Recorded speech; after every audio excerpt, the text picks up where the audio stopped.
Hello students, S V academy Rawla के online platform यानी online classes में आप सभी का बहुत बहुत स्वागत है।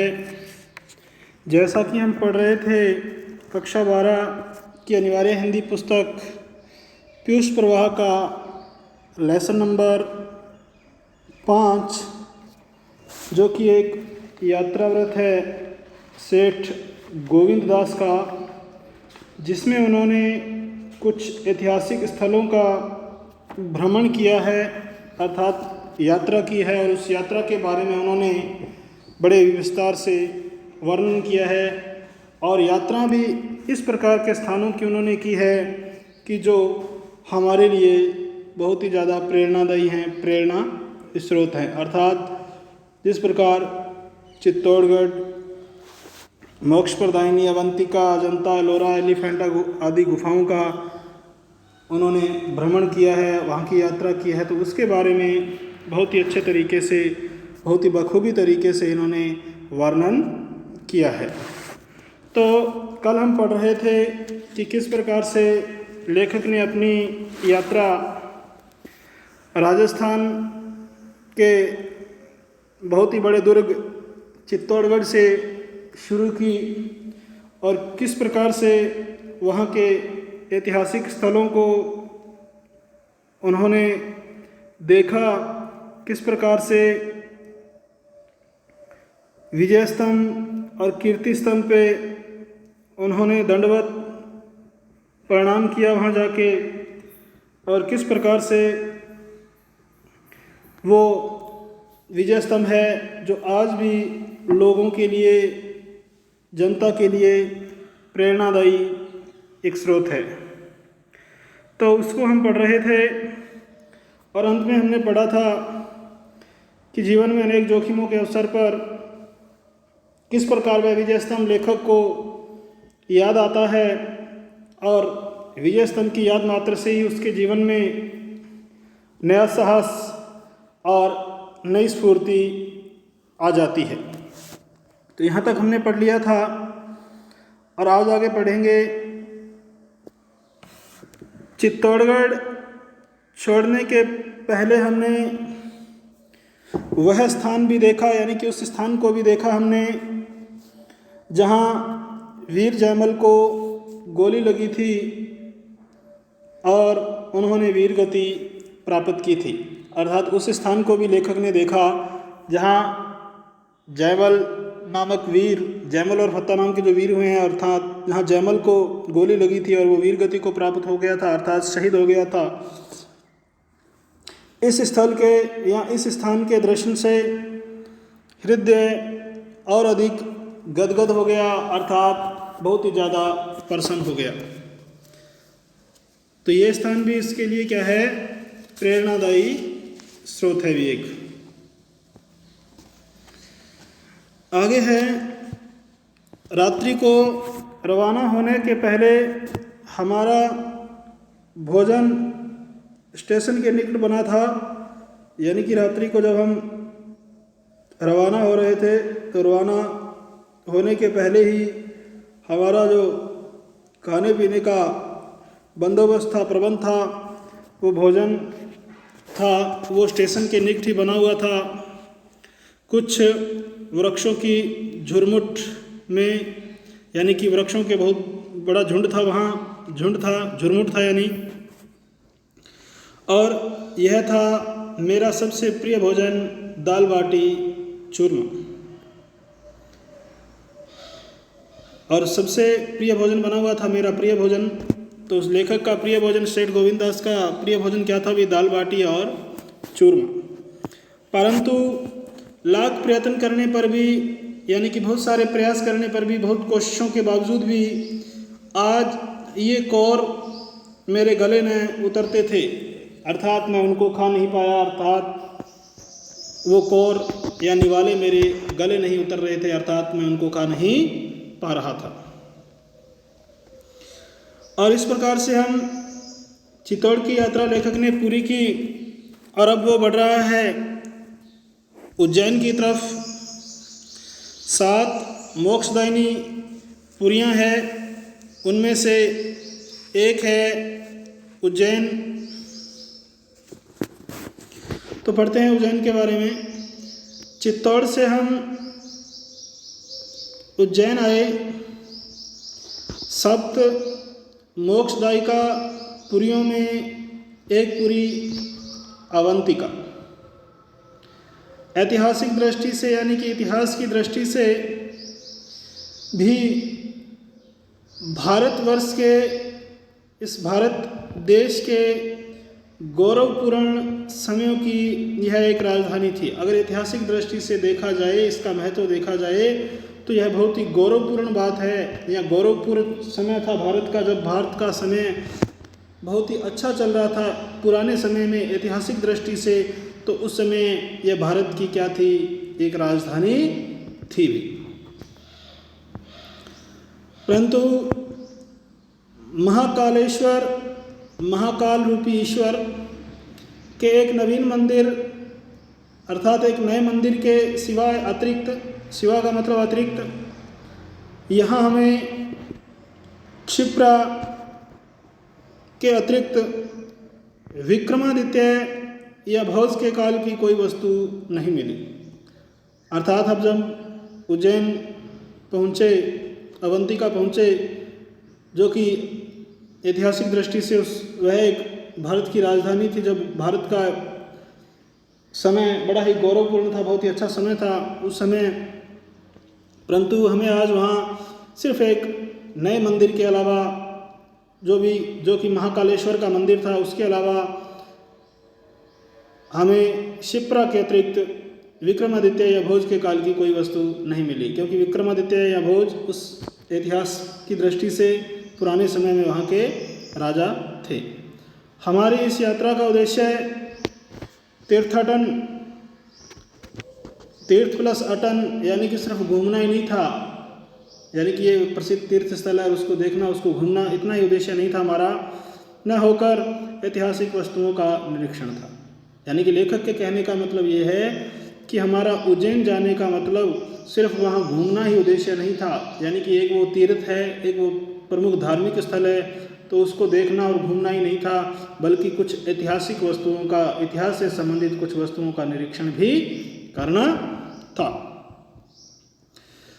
अब हम अपना असबाब स्टेशन पर ही छोड़ गए थे। असबाब यानी कि जो सामान था, उनका साजो सामान था, उनके साथ उनके पास जो सामान था खाने पीने की या कोई पहनने वगैरह के वस्त्र आदि थे, तो उस सामान की बात कर रहा है।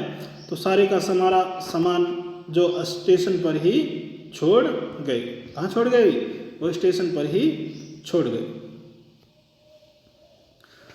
अतः क्षिप्रा के जल का आचमन, आचमन का मतलब होता है उसको हथेली में भरना पानी को, और महाकालेश्वर के दर्शन कर हमने कुछ घंटों में जलगांव के लिए उज्जैन छोड़ दिया।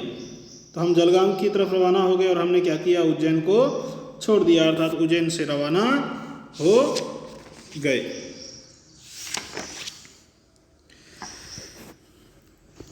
आगे है जलगांव।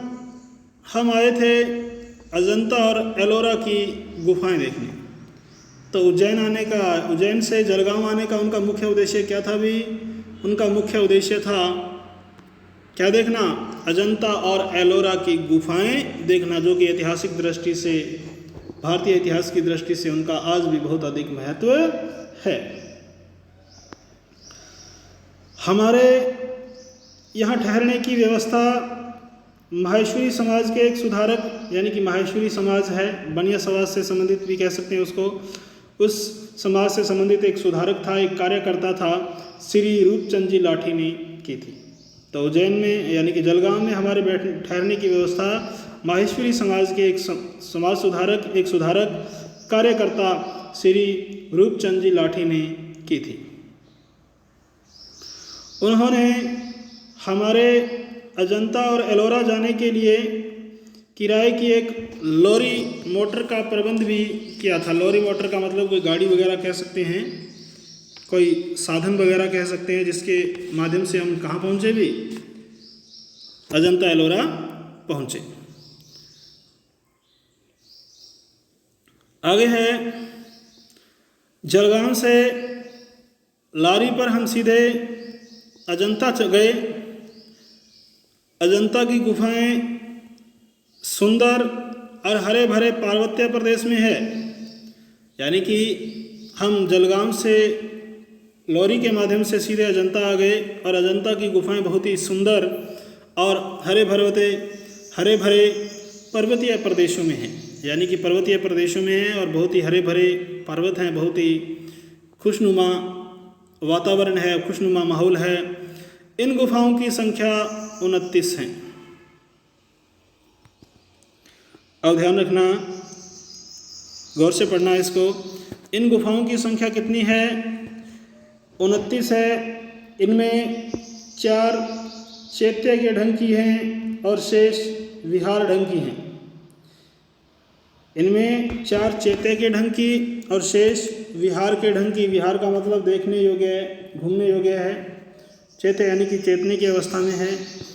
ये गुफाएं एक साथ नहीं बनाई गई, यानी कि अगर इन गुफाओं की बात की जाए तो ऐसा लगता है कि इन्हें एक साथ नहीं बनाया गया। यद्यपि इनके बनने का निश्चित समय ज्ञात नहीं, परंतु फिर भी इनके बनने का जो समय है वो भी हमें पूर्ण रूप से ज्ञात नहीं है, क्योंकि इतिहास में ऐसा उपलब्ध नहीं है।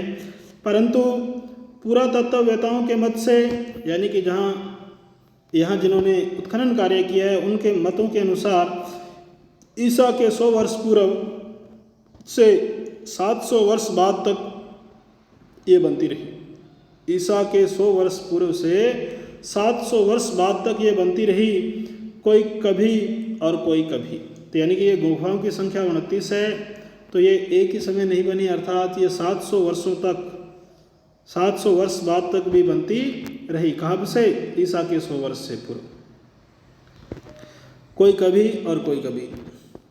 गुफाएं इनकी अद्भुत चित्रकारी के कारण संसार में प्रसिद्ध हो गई हैं। गुफाएं और इनकी अद्भुत चित्रकारी, इनमें अगर चित्रकारी देखा जाए तो बड़ी ही अद्भुत है, बड़ी ही आश्चर्यजनक है। और इसी चित्रकारी के कारण, इसी चित्रकला के कारण, इसी पेंटिंग के कारण यह जो अजंता की गुफाएं हैं पूरे के पूरे संसार में, पूरे विश्व भर में प्रसिद्ध हो गई हैं, फेमस हो गई हैं। ये गुफाएं एक अर्ध गोलाकार पहाड़ी के मध्य भाग की चट्टानों को काटकर बनाई गई है। कैसी अद्भुत बात है कि एक ही शिलाखंड, यानी कि एक ही पत्थर को काटकर, एक ही शिलाखंड को काटकर उसके अंदर कमरे और मूर्तियाँ बनाई गई है। यानी कि एक ही शिलाखंड को, बहुत बड़े शिलाखंड को काटा है और उसी शिलाखंड के माध्यम से क्या किया, उसके अंदर कमरे भी बनाए गए हैं और मूर्तियों का निर्माण भी किया गया है। यानी कि बहुत ही अद्भुत कलाकारी वहाँ प्रदर्शित की है। कमरों की दीवारों पर पलस्तर चढ़ाकर तथा सफ़ेदी करके, यानी कि जो कमरों की दीवारें हैं उन पे पलस्तर किया गया है, सीमेंटेड किया गया है उनको, और उसके पश्चात उन पे रंग किया गया, यानी कि सफ़ेदी की गई है। सफ़ेदी करके उस पर बहुत सुंदर चित्र बनाए गए हैं। पलस्तर इतना मजबूत और सुंदर है कि कई शताब्दियों के पश्चात भी, कई 100 सालों के बाद भी, आज भी हम उसे ज्यों का त्यों पाते हैं, जैसा ही पाते हैं। अर्थात बहुत ही मजबूत पलस्तर उन दीवारों पे किया गया है। आगे है बोधिसत्व पद्मपाणि, अर्थात कमल पुष्प लिए हुए भगवान बुद्ध का चित्र। बोधिसत्व पद्मपाणि, बोधिसत्व का मतलब है बुद्ध, पद्मपाणि, पद्म का मतलब है कमल और पाणि का मतलब हाथ में। तो अर्थात कमल पुष्प लिए हुए भगवान बुद्ध का चित्र, बुद्ध के महाभिनिशीकर्मण का चित्र है। महाभिनिशीकर्मण का मतलब होता है महात्मा बुद्ध का 29 वर्ष की आयु में गृह त्याग, महाभिनिशीकर्मण के नाम से जाना जाता है। महाभिनिशीकर्मण, गृह त्याग। यानी कि घर को त्यागना।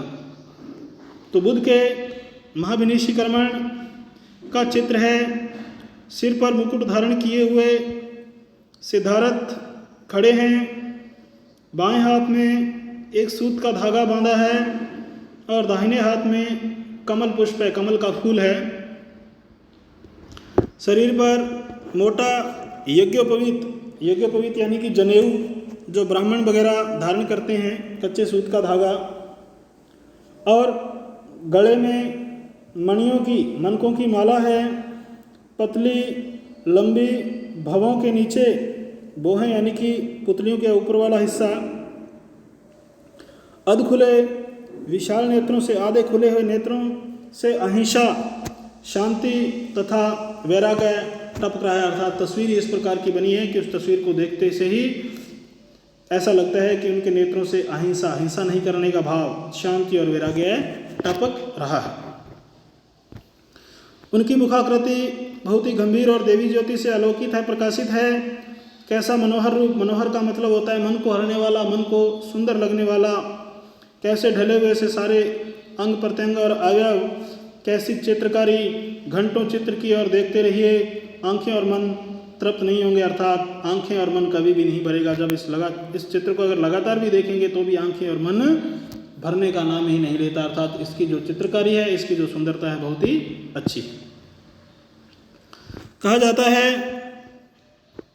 कि इससे सुंदर आकार आज तक दुनिया में चित्रित नहीं हुआ है, और कहा भी जाता है कि इस प्रकार का सुंदर आकार आज तक दुनिया में चित्रित नहीं हुआ है। अर्थात इससे ज़्यादा सुंदर चित्र कहीं भी नहीं है। इस चित्र के विषय में देवी निवेदिता लिखती है, यह चित्र संभवतः भगवान बुद्ध का सबसे बड़ा कल्पनात्मक प्रदर्शन है। ऐसी अद्वितीय का मतलब होता है जिसके समान कोई दूसरा नहीं हो, जिसके समान कोई दूसरा नहीं हो, उसे अद्वितीय कहते हैं। ऐसी अद्वितीय कल्पना का पुनः साकार हो सकना, यानी कि इस प्रकार का चित्र पुनः बनाना, साकार हो सकना असंभव सा ही है। यानी कि बहन निवेदिता ने भी कहा है कि इस प्रकार का चित्र दोबारा बनाना असंभव सी बात है। तो आज के लिए स्टूडेंट्स इतना ही, बाकी हम पढ़ेंगे इस लेसन को कल। तो इसमें से जलगांव से लॉरी पर अजंता पहुँचे तो अजंता में किस प्रकार की और कितनी गुफाएं हैं, उनके बारे में लिखना है आपको, ये प्रश्न करना है।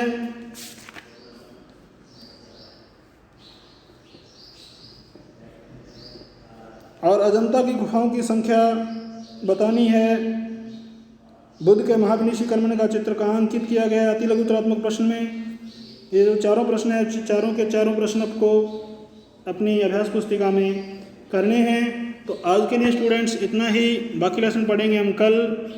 तो बहुत बहुत धन्यवाद। जय हिंद, जय भारत।